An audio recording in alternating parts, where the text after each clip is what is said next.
Subscribe करें और bell दबाएं ताकि कोई खबर रह न जाए।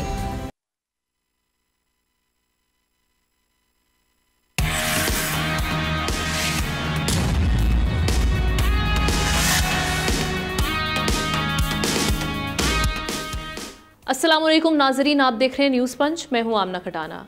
जैसे जैसे 24 नवंबर करीब आ रहा है, सियासी हलचल, बयानात और हम देख रहे हैं कि इस हवाले से जो रेस्ट्रिक्शंस हैं वो भी सामने आ रही है। वज़ारत दाखिला ने चीफ सेक्रेटरी खैबर पख्तूनख्वा को एक ख़त लिखा जिसमें कहा गया कि यकीनी बनाया जाए कि 24 नवंबर के एहतजाज में कोई भी सरकारी मशीनरी इस्तेमाल ना हो। फिर हमने देखा कि एहतजाज रोकने के लिए इस्लामाबाद हाई कोर्ट में दायर दरख्वास्त पर समाअत हुई। Chief justice Islamabad high court justice Aamir Farooq ने कहा, पहले भी इस तरह के मामलात इस्लामाबाद में हुए हैं, इसमें आम शहरी का क्या कसूर है। इस मामले का संजीदगी से हल निकालना होगा और इसकी समाअत को आज मुलतवी कर दिया गया। दूसरी जानिब गवर्नर KP ये कह रहे हैं कि सिक्योरिटी फोर्सेस जानों के नजराने पेश कर रही है मगर सूबाई हुकूमत मुकम्मल खामोश है। वज़ीर आला KP ये कह रहे हैं कि वाजे कर चुके हैं कि बानी PTI को रिहा और अपने मुतालबात मनवा कर ही दम लेंगे।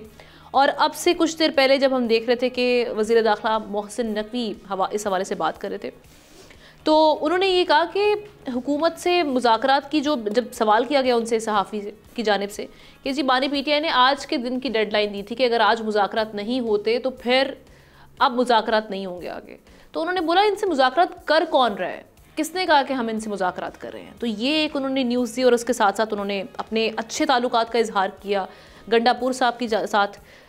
तो अब ये मामलात किस जानिब जा रहे हैं, चूँकि पंजाब में भी हम देख रहे हैं कि इस वक्त 3 अजला में रेंजर्स तलब कर ली गई है। ये खबर भी आपके साथ शेयर करते हैं जिनमें जेहलम, पिंडी और अटक शामिल है। अब रेस्ट्रिक्शंस भी बढ़ गई हैं। एक जानिब हम देख रहे हैं समाअत भी हो रही है, रोकने की पूरी कोशिश की जा रही है इस एहतजाज को। तो क्या PTI 24 नवंबर को एहतजाज करने में कामयाब हो जाएगी, ये सवाल, और या फिर हम देखेंगे कि मुज़ाकरात से कोई हल निकलेगा। चूँकि अभी जो बॉडी लैंग्वेज है या जो बयानात हमारे सामने आ रहे हैं उससे लग नहीं रहा कि ये मुज़ाकरात की जानिब कोई आगे पेशरफ्त होगी। आगाज़ करते हैं, मैं तारुफ करवा देती हूँ। एहतशामुल हक साहब हैं हमारे साथ पैनल पर, ज़ाहिर शाह शराजी साहब हैं, अली आफ्ताब हैं, और हमें आज PJ मीर साहब ने खुसूसी तौर पर ज्वाइन किया। आपका बेहद शुक्रिया आप तमाम का। आगाज़ करेंगे शाह साहब, आपकी जानिब आते हैं सबसे पहले। या आपको कुछ लग रहा है कि मुज़ाकरात होंगे नहीं होंगे? आज का दिन था, PTI की जानिब से तो यही कहा गया था, लेकिन मोहसिन नकवी साहब ने भी उस स्टेटमेंट को हवा में उड़ा दिया कि भाई हम तो करना ही नहीं चाह रहे मुज़ाकरात, कौन कह रहे हैं इनसे मुज़ाकरात कर रहे हैं, बल्कि रेस्ट्रिक्शंस लगाई जाएंगी कि एहतजाज ना हो पाए। क्या देख रहे हैं आप आगे?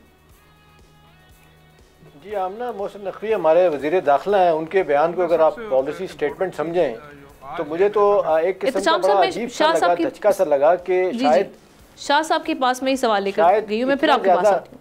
जी चले, कोई बात नहीं, एहतशाम साहब को बोलने दें, मैं उनके बाद बात करूँ। चलें एहतशाम साहब।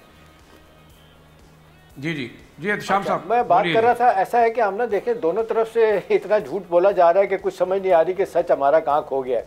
अब जिस अंदाज से आज कैटेगोरिकली डिनाई कर दिया उन्होंने वज़ीर दाखिला ने कि जी कोई बातचीत हो रही है, लेकिन असल बात है कि बातचीत तो हो रही है, मुख्तलिफ ज़राए से हो रही है, इंडायरेक्टली हो रही है। 2 मुलाकातें जिस तरह आपने देखा गंडापुर साहब की कल और उससे पहले 1-2 दिन पहले हुई थी, और गौहर खान साहब गए थे, उसके बाद से मैसेजिंग पोस्चरिंग ज़रूर हुई है हर तरफ से।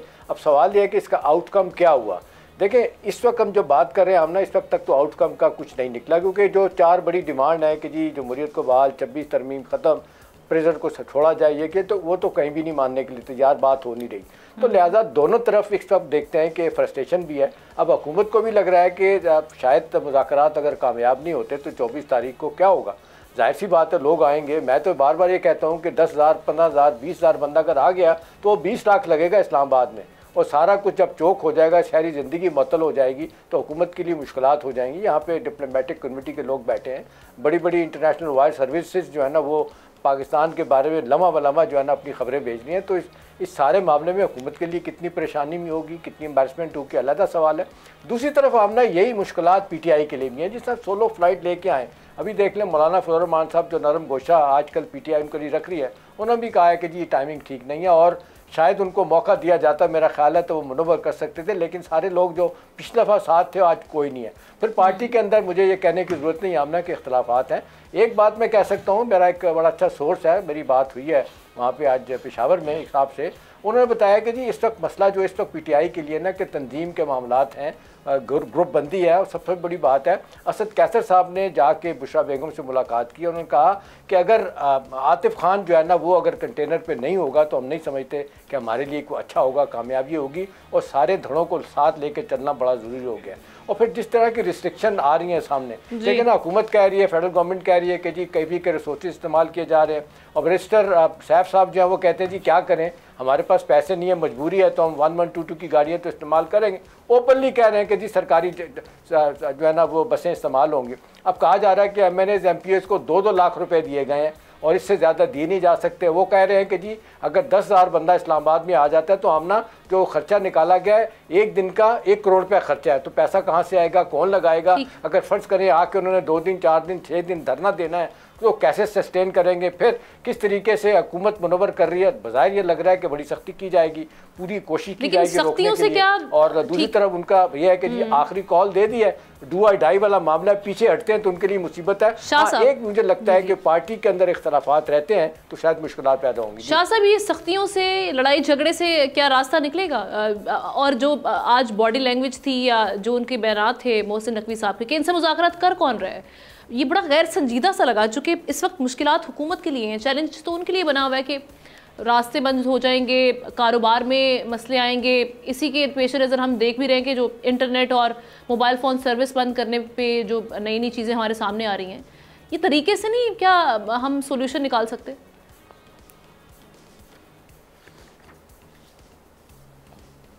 आमना, इससे पहले मैं एक और चीज़ की तरफ इशारा करूँगा।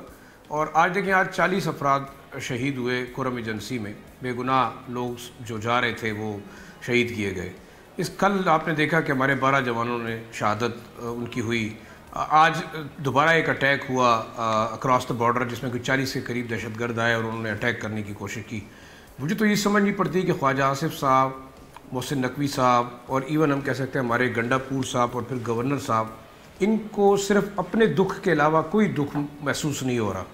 बलूचिस्तान के हालात देखें, वहाँ पे कौन से हालात हैं। मुझे तो समझ नहीं आ रही कि ये सियासी जमातें कर क्या रही हैं, और हम सिर्फ और ये आपस में तोते मैंने लड़ा रहे हैं कि जुलूस लेके आ गए और जुलूस रोक लिया। दूसरा जो अहम आपके सवाल की तरफ मैं आना चाहता हूँ, कम अज़ कम इनको खुदारा पहले इस मुल्क की तरफ देखना चाहिए, क्योंकि हम कहते हैं ये कैदी, एक कैदी होता है, फिर अगली दफ़ा वज़ीर आज़म होता है, फिर दूसरा कैदी होता है, अगली दफ़ा सदर होता है। तो ये कैदी तो बाद में भी मज़े लेते रहेंगे, लेकिन जो सरकारी मुलाजमीन है वो सारी उम्र नहीं रहते।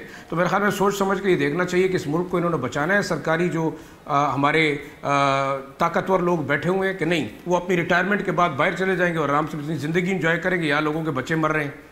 बाकी छोड़े गंडापुर को और छोड़े जो है वो शहबाज शरीफ साहब को वो क्या करना चाहते हैं। यहाँ आप देखिए, मेरे ख्याल में आज हर घर में मातम बिछा हुआ है। दूसरा, जो आप इस ड्रामे की बात करें, मैं तो इसको ड्रामा कहूँगा 24 नवंबर का, जो सिर्फ वार ऑफ नर्व्स है। मैं नहीं समझता कि ना तो मरकज़ी हुकूमत कुछ कर सकती है जब तक कोई नहीं चाहेगा, ना तो आपकी सूबाई हुकूमत कर सकती है जब तक कोई नहीं चाहेगा। और जो मेरे ख्याल में गैर संजीदा बयान था मोहसिन नकवी साहब का कि जी कोई बातचीत नहीं हो रही, बिल्कुल बातचीत हो रही है, दोनों तरफ से हो रही है, दोनों एक दूसरे की मिन्नतें कर रहे हैं, दोनों जो है वो चाहते हैं कि उनको फेस सेविंग मिले। प्रोविंशियल हुकूमत भी चाहती है कि हमारी लाज रख लो, फेडरल हुकूमत चाहती है हमारी लाज रख लो। सबसे बड़ा मसला ये है कि अब खान साहब अगर ये चाहते हैं कि शहबाज शरीफ साहब रिज़ाइन करके जेल आ जाए, ये हो नहीं सकता।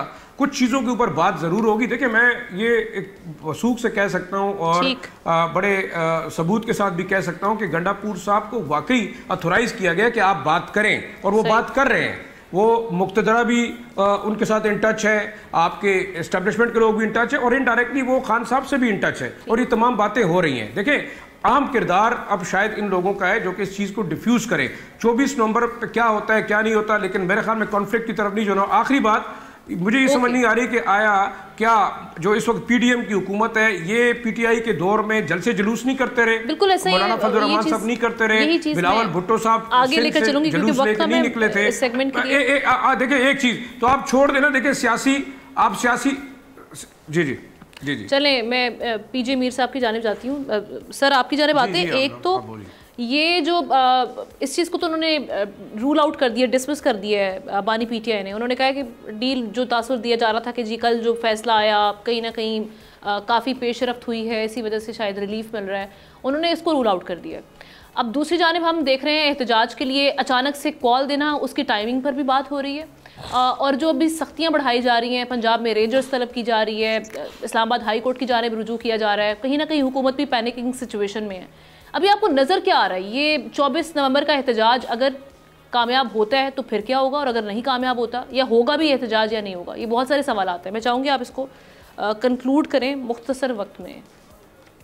देखें, ये जब हम कहते हैं ना कि क्या हो रहा है, गवर्नमेंट भी परेशान है और पीटीआई भी परेशान है, ये दोनों परेशान है। वो एक तरफ से कहते हैं कि जी लोग कोई निकलेंगे नहीं, वेरी गुड, अगर नहीं निकलेंगे तो फिर आप ये जो इक़दाम उठा रहे हैं, कंटेनर्स और नफरियाँ बढ़ा रहे हैं पुलिस एंड सिक्योरिटी की, क्यों? दूसरी तरफ से पीटीआई इस वक्त वेट कर रही है कि जो इनके जो चेयरमैन ने कॉल किया है कि इस पे कितने लोग निकलेंगे। अब अली अमीन गंडापुर, इनका एक बिल्कुल सही कहा शराज साहब ने, वो एक इस वक्त एक आइकॉनिक फिगर हैं जो कि रिप्रेजेंट कर रहे हैं चेयरमैन पीटीआई को, लेकिन बाकी कहाँ है? बाकी लीडरशिप क्यों नहीं बोल रही, कोई बात नहीं कर रही? सो ये भी एक डायलेमा है, क्या कितने निकलेंगे, कैसे आएंगे, क्या होगा क्या नहीं होगा। इसका सलूशन एक ही है, जो मर्जी आप कर लो, आप जब तक 24 से पहले डायलॉग नहीं करोगे, नुकसान सबका है, एक पार्टी का नहीं है। पीटीआई का कोई नुकसान नहीं है, नुकसान गवर्नमेंट का है और पूरे मुल्क का नुकसान है। हमने उस चीज को देखना है। Government should act as a big brother. ये होती है जो अपोजिशन, ये गवर्नमेंट इन वेटिंग होती है, कल आए ना आए, बट इनका रोल यही होता है। इनकी एक ओपिनियन होती है, रिस्पॉन्सिबिलिटी गवर्नमेंट की होती है। ये आपको डेमोक्रेसीज में इस तरह चलते हैं। अब यहाँ जो एक है वो आप कह लो ना कि एक डेडलॉक नहीं है, यहाँ हेडलॉक है। अब ये जो हेडलॉक हो गया हुआ है, इसको अनलॉक करना है। अब वो कैसे अनलॉक करोगे? इस पैडलॉक की चाबी किसके पास है? गवर्नमेंट के पास है। Government should act big, because इन्होंने कुछ भी होगा नुकसान गवर्नमेंट का होगा। तो ये डिफ्यूज करने के लिए अभी तक क्यों कोई इकदाम नहीं करे? आज तो वो मोहसिन नकवी साहब तो मजाक उड़ा रहे हैं, वो कह रहे हैं हुकूमत से क्या मुज़ाकरात कर रहे हैं, हम कर ही नहीं रहे इनसे मुज़ाकरात। देखे ना, मैं तो मोहसिन नकवी हूँ या कोई हूँ, मैं तो एक मिनिस्टर की जो एक स्टेटमेंट है उसको तो मैं सीरियसली लूंगा। मैं क्यों कहूँ कि भाई वो कह रहे नहीं हो रहे, अगर नहीं हो रहे तो नहीं हो रहे, हो रहे हैं तो हो रहे हैं। ये तो रिजल्ट आपको 24 से पहले पता चल जाएगा, आपको हफ्ते वाले दिन पर कल पता चल जाएगा, कल परसों आपको एक पिक्चर नजर आ जाएगी। बात मुज़ाकरात के अलावा आप कुछ नहीं कर सकते। उसके बाद इस वक्त जो मोमेंटम आ रहा है, इसको मैं इस तरह देखूंगा कि ये एक पार शो है।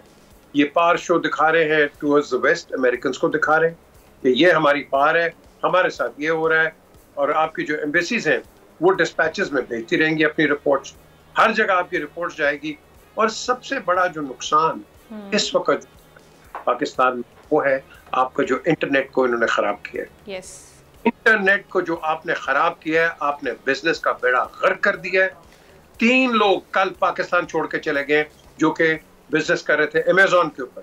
वो कहते जी मैं हम क्यों रहे, हमारे पैसे ज़ाया चले गए। Sir will talk about it in our next segment. मैं चाहूंगी कि इसको हम सेव करके रखते हैं इस गुफ्तगू को, और मैं अगले पैनलिस्ट की जानिब बढ़ती जी अली की जानिब बढ़ती हूँ। अली, पीटीआई ये power show given the circumstances जो भी बने हुए हैं 24 नवंबर को लेके, अलीमा खानम साहिबा बड़ी कॉन्फिडेंट हैं, बुशरा बीबी भी इस बार लीड करने में कहीं हमें आगे दिखाई दे रही हैं। क्या डिफरेंट होगा इस बार पुराने एहतजाजों? देखिए, मेरे ख्याल में तो डिफरेंट नहीं होगा, ये टाइमिंग अच्छी नहीं है। देखिए, हम सही गलत की मैं बात नहीं कर रहा, स्ट्रिक्टली अगर पीटीआई के पॉइंट ऑफ व्यू से देखें तो टाइमिंग ठीक नहीं है। उसकी एक वजह है, उसकी वजह ये है कि वैसे तो जाहिर है केपी गवर्नमेंट के अगर रिसोर्सेज जरूर इस्तेमाल होंगे, पाकिस्तान में तो उस किस्म के कवानीन भी है कि जी आप इलेक्शन कैंपेन पे इससे ज्यादा पैसे नहीं खर्च सकते। आज तक कभी किसी को पिनलाइज किया है? सब लोग ज्यादा खर्चते हैं, सब लोग कहते हैं जी हमने तो लगाया नहीं, वेल विशर आके लगा गया था। तो यहाँ पे कौन सी अदालत बाद में देखती रहेगी कि जी रिसोर्सेज केपी गवर्नमेंट के इस्तेमाल हुए थे कि नहीं हुए थे? वो होंगे, लेकिन मसला फिर वही है कि केपी गवर्नमेंट कौन सी कोई मतलब लॉस एंजलिस गवर्नमेंट है, उसके अपने बेचारे के पास पैसे नहीं है। बुनियादी बात ये है कि ये जो प्रोटेस्ट जो है ना वो एक महंगा शौक है। तो इस वक्त पीटीआई क्योंकि पावर में भी नहीं है, और इस वक्त उनके जो हैंडलर्स भी जो अमूमन पुराने रहे हैं जो कि फंड करते रहे हैं, वो भी शायद इनके साथ नहीं है इस दफा। और ये देखें जो प्रोटेस्ट है ना वो बहुत सक्सेसफुल हो सकता है, धरना बहुत सक्सेसफुल हो सकता है जिस वक्त इकोनॉमी जो है ना वो नीचे की तरफ जा रही हो, क्योंकि उस वक्त हुकूमत के फूल जाते हैं हाथ पांव। अभी प्रॉब्लम ये है कि हम, क्योंकि करंट अकाउंट डेफिसिट जो है मतलब वो हमारा नहीं है, जो आपकी रेमिटेंसेज हैं वो ज्यादा हुई हुई हैं, आपकी स्टॉक एक्सचेंज जो है वो इम्प्रूव कर रही है। सो इस वक्त जो है ना बुनियादी तौर पे ये जो आपको इंटीरियर मिनिस्टर साहब के कॉकी किस्म के बयानात भी सुनने को मिल रहे हैं, वो जो कॉन्फिडेंस है वो है ही इस वजह से कि इस वक्त ये टाइमिंग जो है ना ठीक इसलिए नहीं है क्योंकि हुकूमत मजबूत है, और हुकूमत मजबूत इसलिए है क्योंकि जो इकोनॉमी है वो स्पायरिंगली डाउन नहीं जा रही।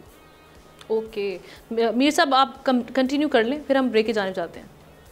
देखिए जी, यहाँ बड़ी मिसपरसेप्शंस क्रिएट हो रही हैं, और ये मिसपरसेप्शन जो है ये एक डिजास्टर की तरफ जा सकती हैं। इस डिजास्टर को हमने अवॉइड करना है। ये पॉलिटिकल डिजास्टर है, और यहाँ हम देख रहे हैं कि हर जो सियासी जमातें हैं ये अपनी पॉलिटिकल सर्वाइवल की बात कर रहे हैं। पाकिस्तान का कोई नहीं सोच रहा। बिल्कुल सही है, मैं सपोर्ट करूंगा पीटीआई को, भाई जाओ एहतजाज करो, जो मर्जी करो with in the domains of law, but PTI को साथ साथ ये भी एडवाइस करूंगा, क्या आपने हुकूमत को गिराना है 24 तारीख को? क्या आपने इनको रोड देना है? इस तरह नहीं होता सर। वो तो डू और डाई वाली बात कर रहे हैं पीटीआई वाले। बिल्कुल, तो but that is not the way ना।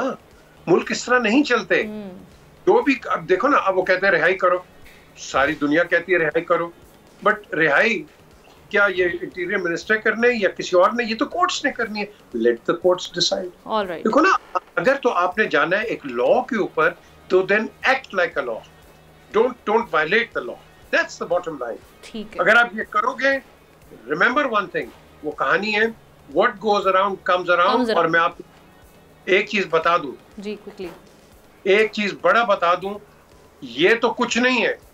मुझे तो गारंटीज चाहिए होंगी कि कल अगर पीटीआई आएगी या आती है, क्या ये एक वेंडेटा के रूप में आएगी, क्या ये एक विक्टिमाइजेशन के रूप में आएगी? क्योंकि जो इनके साथ हुआ है, अल्लाह ना करे कल। इस बारे में तो वैसे ब्रेक पर जाने से पहले आपका शुक्रिया अदा करूंगी, लेकिन इस बारे में हमने देखा है कि अली मोहम्मद खान साहब ये कह चुके हैं कि वो बिल्कुल भी बानी पीटीआई आएंगे दोबारा हुकूमत में तो कोई इंतकाम नहीं लिया जाएगा और ना ही कोई इस तरह के मामलात होंगे, उनकी जानिब से ये कहा गया है। ब्रेक लेते हैं, ब्रेक के बाद मज़ीद स्टोरीज हमारे सामने, उस पर डिस्कस करेंगे।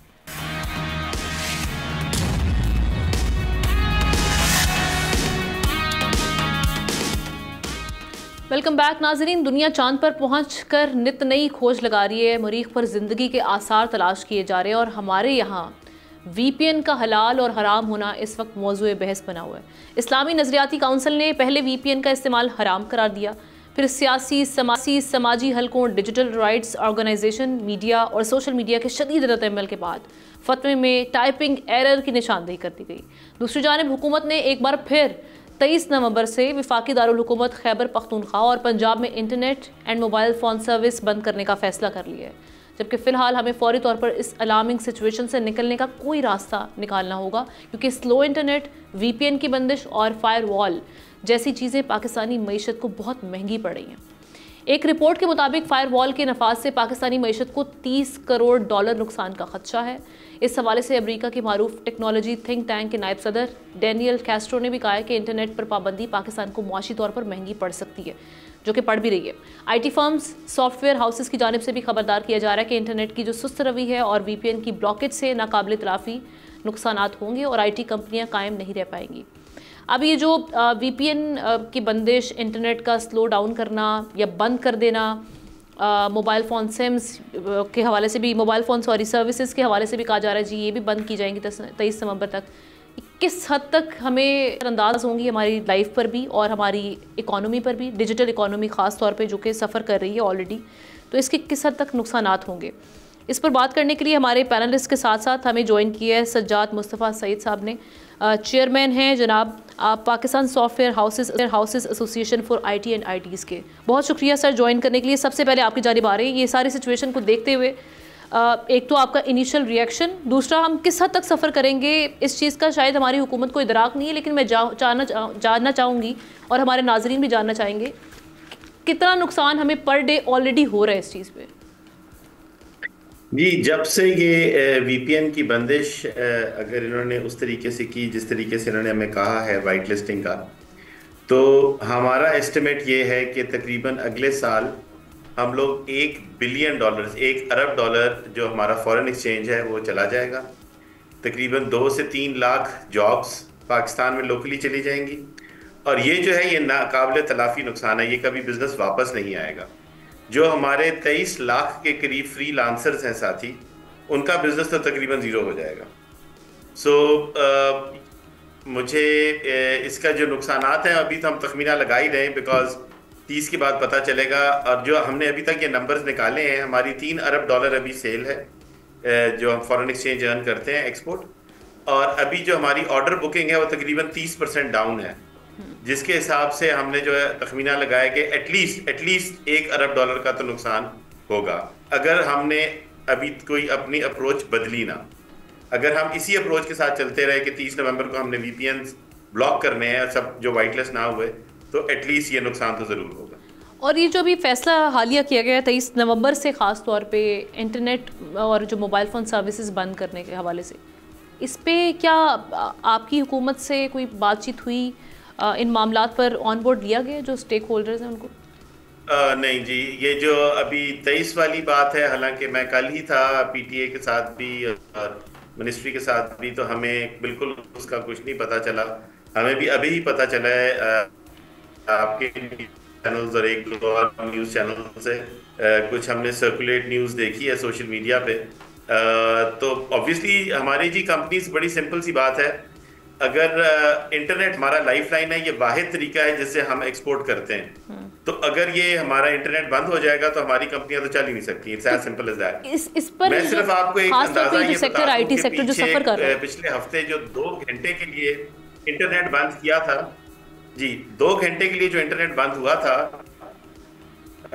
पिछले हफ्ते, जब ये VPN वगैरह के सिलसिले में जो VPN बंद किए थे, सिर्फ VPN पूरा इंटरनेट नहीं बंद हुआ था, खाली VPN बंद हुआ था। उससे हमारी कंपनी को 2 घंटे के अंदर $2 बिलियन का लॉस हुआ। अनफॉर्चुनेटली इसी बात पर आपसे बात करने के लिए हमने राब्ता किया, लेकिन है किसी एक जगह पे है, एक शहर में है, क्या है, डिटेल्स पता चलेंगी तो हम नुकसान का तखमीना लगा सकेंगे। अच्छा, एक चीज़ मैं जानना चाहूँगी, क्योंकि one of the fastest growing industry इस वक्त पाकिस्तान में हमारी IT इंडस्ट्री है। अब आप लोगों की जानिब से ऑब्वियस सी बात है, ऐसे थोड़ी होगा कि ये बंद करेंगे, नुकसानात आप उठाते रहेंगे। कोई प्लान ऑफ एक्शन इस हवाले से, कोई प्रोटेस्ट, कुछ ना कुछ तो प्लानिंग होगी। तो मैं जानना चाहूँगी कि लाया अमल क्या है? जी जी जी, हम लोगों ने we are already very active against this. हमने जितने मेजर स्टेक होल्डर्स हैं, मिनिस्ट्री ऑफ IT है, PTA है, बाकी जो ऑर्गेनाइजेशंस हैं, उन सबको हमने बताया है कि एक नाकाबिल तलाफी नुकसान है। आई थिंक वी बिलीव कि ये फैसला करने से पहले शायद जो इसका इकोनॉमिक या बिजनेस इम्पैक्ट है उसका ख्याल नहीं रखा गया, जिसकी या ध्यान में नहीं रखा गया, जिसकी वजह से ये इस किस्म का फैसला किया है। हमने 2 चीज़ें की हैं।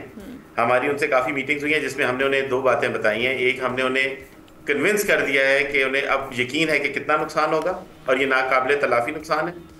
दूसरा, हमने उन्हें ये बताया कि बहुत सारी हमारी कंपनीज जो हैं वो मुल्क छोड़ के चली जाएंगी, और अनलाइक मोस्ट मैन्युफैक्चरिंग सेक्टर, जो हमारे में फ़र्क है वो ये कि हमारी कंपनीज को पाकिस्तान मुल्क छोड़ने में इतना कोई ज़्यादा लंबा टाइम लगता नहीं है। हम बहुत क्विकली मतलब हम हफ्तों के अंदर हमारा बिजनेस ट्रांसफर हो सकता है। सो आई बिलीव अभी उन्हें रियलाइजेशन है। और हमने एक और काम भी किया है, हमने उन्हें ये बताया है कि देखिए, नेशनल सिक्योरिटी जो है वो हम सबका एजेंडा है। अगर नेशनल सिक्योरिटी प्रॉब्लम है तो नेशनल सिक्योरिटी हम का एजेंडा। कोई पाकिस्तानी ये नहीं कहता कि हमने टेररिज्म के खिलाफ जंग नहीं करनी, हर पाकिस्तानी का ये एजेंडा है। And as a loyal Pakistanis ये हमारा भी एजेंडा है। तो हमने उन्हें ये बताया है कि जो नेशनल सिक्योरिटी का ऑब्जेक्टिव वो अचीव करना चाह रहे हैं वो अचीव हो सकता है इस तरीके से ना बंदिश करें। इस जो बाकी दुनिया में जिस तरीके से किया, जिस तरह इंडिया ने किया, जिस तरह यूरोप में हो रहा है, जिस तरह अमेरिका में, नेशनल सिक्योरिटी खाली पाकिस्तान का मसला तो नहीं ना, सारी दुनिया का मसला। बिल्कुल यही वाला पॉइंट तो लेके मैं अपने वो वाला तरीका फॉलो करें। बिल्कुल ठीक है। एज अपोज टू ये तरीका जो हमने फॉलो किया है, जो नॉर्थ कोरिया में होता है, ईरान में होता है या तुर्कमेनिस्तान में होता है। तो हम ये कह रहे हैं कि जो सिविलाइज्ड मुल्क जिन्हें कंसिडर किया जाता है या जो ग्लोबली कनेक्टेड मुल्क हैं, India, Philippines, Vietnam, Greece, Ireland, वो वाला। आपकी इजाज़त से मैं अगले पैनलिस्ट की जानिब चलती हूँ। अली, जिन ममालिक में 5G का इस्तेमाल हो रहा है, वहाँ पर क्यों, एक तो नेशनल सिक्योरिटी के मामला, वो वहाँ पे क्या ख़तरा नहीं होता होगा, या वहाँ पे क्या इंटरनेट से कोई ख़तरात पैदा हो जाते हैं, ये एक चीज़। दूसरी चीज़ ये कि इसका जो डोमिनो इफ़ेक्ट तो हम देखेंगे जो इकोनॉमी के जो दूसरे सेक्टर्स हैं उन पर भी पड़ेगा। तो इस चीज़ का क्या इदराक नहीं है, इस हवाले से सोच समझ नहीं है, क्या समझते हैं आप? देखिए, मेरी बात कुछ बुरी लग सकती है, लेकिन अनफॉर्चुनेटली मुझे ऐसा लगना शुरू हो गया है कि हमारे यहाँ पर जो हुक्मरान है ना, मतलब देखिए हमारे यहाँ पे जो एवरेज एज है 60 साल से ऊपर, 60% से ऊपर लोग जो हैं पाकिस्तानी, वो 30 साल से छोटे हैं। और अगर आप हुक्मरानों की एवरेज एज निकालें तो वो बहुत बुजुर्ग हैं। तो उनका वर्ल्ड व्यू ही वो नहीं है, जो अब उनको पता ही नहीं है कि दुनिया चलती कैसे है। और जाहिर है आपको हमारे हुक्मरानों का पता है कि ये कोई बहुत इनका वसीह मुतालिया भी नहीं होता, ठीक है। सो बुनियादी बात ये है कि एक तरफ ये VPN बंद करना चाहते हैं, दूसरी तरफ हमने ये भी देखा है कि इनसे रेडियो चैनल भी नहीं, रेडियो स्टेशन तक नहीं बंद होते थे, ठीक है। सो पे ना बहुत शकूक व शुबहात जन्म ले लेते हैं इस तरह की बातों की वजह से। और मैं आपको एक और बात बताऊं कि ये जो अभी फिगर्स बता रहे थे ना कि इतने $1 बिलियन का नुकसान हुआ है या हो सकता है या क्या, इसका भी सही अंदाजा नहीं किया जा सकता। और उसकी एक वजह है, उसकी वजह ये है कि पाकिस्तान के बारे में जो अजम्पशन है कि पाकिस्तान इतने पैसे IT से कमाता है, वो भी ठीक नहीं है। पाकिस्तान उससे ज्यादा कमाता है। प्रॉब्लम ये है कि किसी एक बुजुर्ग को यहाँ भी एक रॉकेट साइंटिस्ट उसने बनना, और उसने एक चीज इंट्रोड्यूस करवाई, इंटरबैंक रेट, जो कि मार्केट रेट से कम होता है। सो पाकिस्तान के सारे फ्रीलांसर्स के पैसे पाकिस्तान पहुंचते ही नहीं उस चीज की वजह से।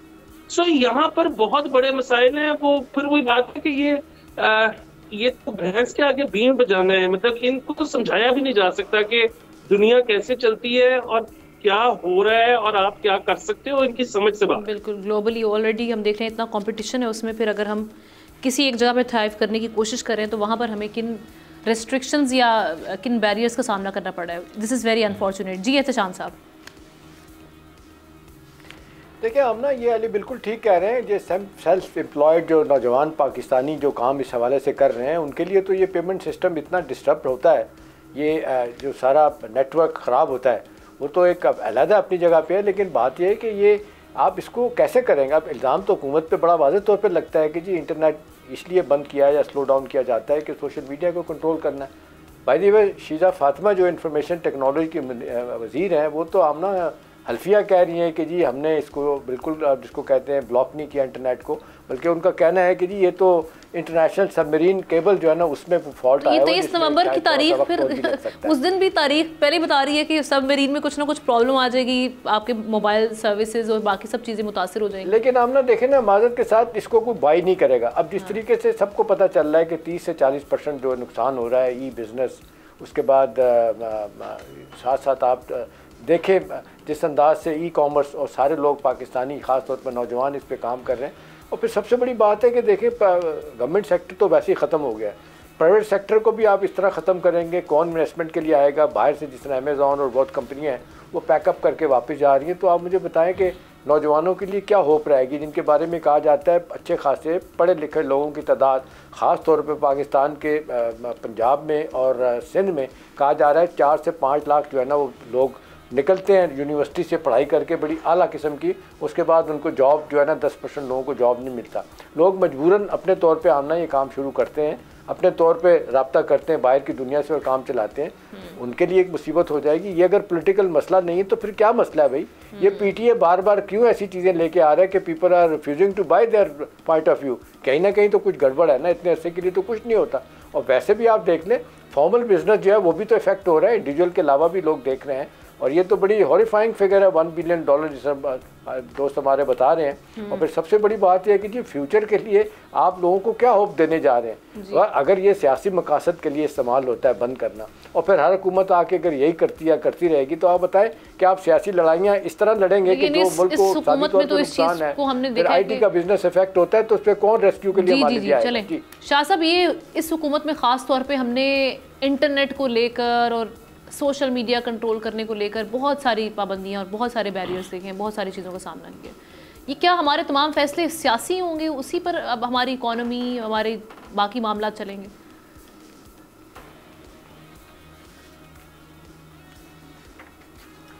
देखिए मेरे ख्याल में ये फैसले सियासी इतने नहीं है, बल्कि एक ऑटोक्रेटिक रूल है पाकिस्तान के अंदर, और हुकूमत मुझे खुद भी बेबस नज़र आती है, क्योंकि मेरे ख्याल में ज़ाहिरी बात है, जैसे कि मैं तो वो फिर दोबारा वो सियासी बात नहीं करूँगा कि फॉर्म 47 वाली है, लेकिन इसमें कोई शक नहीं है कि जो उनसे करवाया जाता है या वो किया जाता है, और सबसे बड़ी बदकिस्मती इस वक्त जो हमारे प्लानर्स हैं, जैसे कि अली ने कहा कि जब ये रिटायरमेंट के बाद, और रिटायरमेंट की उम्र जो कि गोरे ने एक मुकर्रर की थी कि इसके बाद आप इन लोगों के सिर्फ दुआ के लिए रख सकते हैं, कामों के लिए नहीं रख सकते, लेकिन हमारे यहाँ ये बदकिस्मती है कि जो लोग अपनी इनिंग्स खेल चुके थे, हम दोबारा उनको इम्पोज करके दोबारा इस मुल्क के ऊपर मुसल्लत करते हैं। देखिए मैं बड़े मज़े की चीज़ बताऊँ आपको, अली कह रहे रेडियो बंद नहीं हो सके, बिल्कुल सही कह रहे हैं। मैं एक पेशावर के अंदर एक पोश एरिया के अंदर रहता हूँ, और उसके एक दीवार से उधर आज भी दहशतगर्दों का वो जो FM रेडियो वो चल रहा होता है।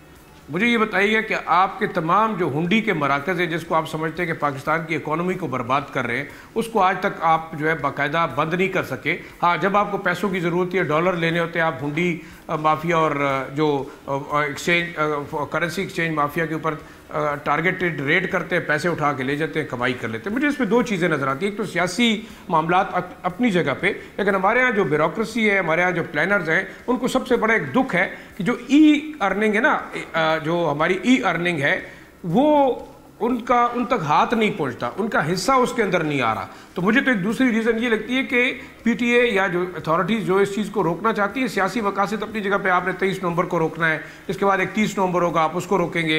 एक शक तो बिल्कुल भी है कि हुकूमत मेरे ख्याल में खाइफ है उस जमात से, तहरीक इंसाफ से, जिसका एक ई मीडिया ब्रिगेड बड़ा ताकतवर है, जो कि दुनिया के अंदर इन्फ्लुएंस कर रहा है, आप उसको भी रोकना चाह रहे हैं। दूसरा जो इदारों की हद पर बदनीयती है वो ये है कि ये जो रकम आ रही है, ये जो कमाई आ रही है, जैसे अली कह रहा है कि इससे कई गुना ज़्यादा है, उसके ऊपर इनका बस नहीं पहुंचता कि वो किस तरीके से उसमें अपना हिस्सा वसूल करे। तो मेरे ख्याल में ये रेगुलेशन और ये जो रजिस्ट्रेशन और ये तमाम मामलात हैं, आप फिर उस तरफ जाएंगे, उसके अंदर लेन देन होगा, उसके अंदर करप्शन होंगी। तो मेरे ख्याल में ये एक बाकायदा मनसूबे के तहत करें। पाकिस्तान का बेड़ा गर्क होता रहे। मेरे ख्याल में हमारे जो ब्यूरोक्रेसी है, हमारे जो मुक्तदरा है, जो हमारे लोग मैटर करते हैं, उनकी जेबें भरनी चाहिए। और इससे मेरे ख्याल में दूसरा कोई वजह मुझे नज़र नहीं आती कि इनके अपने सियासी मकासद भी हैं, और साथ साथ इनके बदनीयती मबनी जो पाकिस्तान को लूटने के मकासद हैं, वो भी शायद इस VPN और जो पाबंदी है उसके ऊपर लगाने के लिए। सज्जाद साहब, आपकी जानिब आऊँगी, आपसे क्लोजिंग रिमार्क्स मैं लेना चाहूँगी, और ख़ास तौर पर जो VPN के रजिस्ट्रेशन को लेके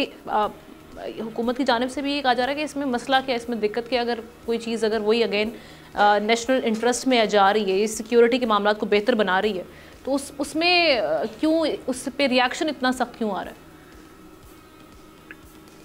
मैम, मैं इसको जो हमारी गवर्नमेंट से दरख्वास्त है और रही है वो ये है कि पिछले हमारी इंडस्ट्री जो है वो लार्जेस्ट एम्प्लॉयर है यूथ की, वो फास्टेस्ट ग्रोइंग इंडस्ट्री है।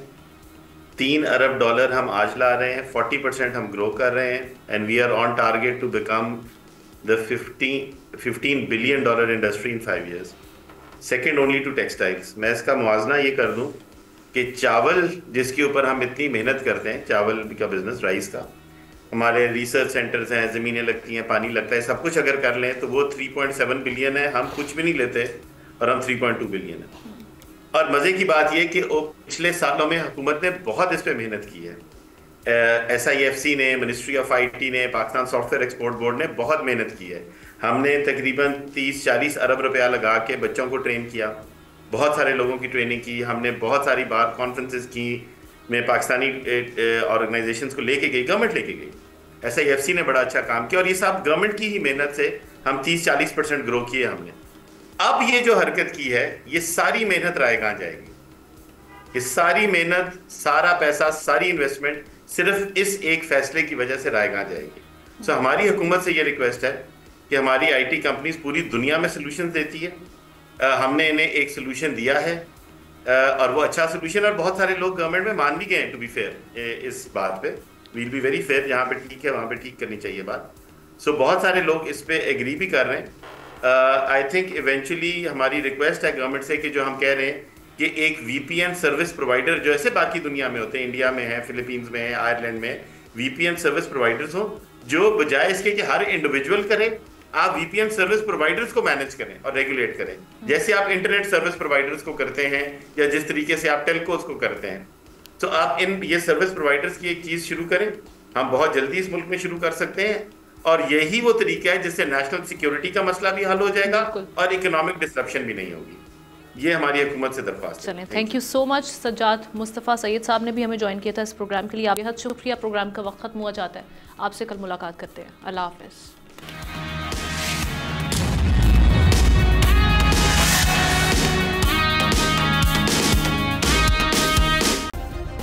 सब्सक्राइब करें और बेल दबाएं ताकि कोई खबर रह न जाए।